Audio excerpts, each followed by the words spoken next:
Hi guys! Welcome po sa kusina ni Ate Irene. Samahan nyo naman ako guys. Magluluto tayo ngayon ng sinampalukang manok guys. So guys, may bunga na po yung aming sampalok. Kaya lang maliliit pa lang siya. Kaya naisipan namin magluto ng sinampalukang manok. Mas perfect po sana guys kung ang ating gagamiting manok dyan ay native. So wala naman po kaming native. Kaya ayan, nagbili na lang po kami sa palengke ng manok na 45 days guys. So, ayan. Nagayat ako ng luya, bawang and sibuyas. And linisin ko muna itong mga sampalok na maliliit. Tagalin yung tangkay. And yung dahon, tagalin din natin sa dahon yan.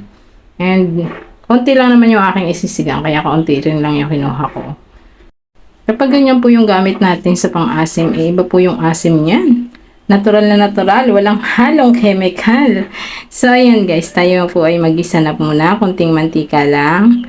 Lagyan natin yung ating luya. Then, isunod na po natin dyan yung ating bawang and sibuyas. So, guys, ang ihahalat ko po ulit dyan ay patis. Then, pag nilagyan na natin ng patis, ipapry naman natin dyan kauntian yung ating chicken. Iuna muna natin yung chicken. Then, lalagyan po natin yan ng paminta para matagal po ang lasa ng chicken. So, ating ipapry lang muna hanggang sa mag-golden brown yan. And guys, habang pinapry natin, ready na natin ang ating H2O. Ayan guys, lalagyan na natin ng H2O yan. Kaunti lang muna po yung sabaw. Then, ilalagay na natin ang ating sampalok. Takpan natin. Mahina lang po yung apoy guys. Huwag natin biglain yung apoy. So, pakuluan natin hanggang sa lumambot. Ayan, multitasking na naman ang lola nyo. Nagprito na ako habang nagpapalambot. And, nagsaing na rin ako. So, tingnan na natin yung manok. Ayan, kumukulo na siya.